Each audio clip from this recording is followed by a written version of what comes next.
मोहतरम नाज़रीन, PP America के सदर की अपने आबाई गाँव आमद पर गैर मुल्की करेंसियों की बारिश। पीपी अमेरिका के सदर की आबाई गाँव आमद पर मुनफर अंदाज में जश्न मनाया गया।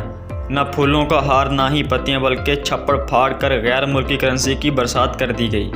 ऐसा जश्न मनाया कि गाँव वाले भुलाए ना भूलें। खालिद अवान की आबाई गाँव आमद पर खुशी में डॉलर, यूरो, पाउंड्स, दरहम, मलेशियन करेंसी, चाइनीज़ और पाकिस्तानी करेंसीज़ के नोट भी निछावर किए गए।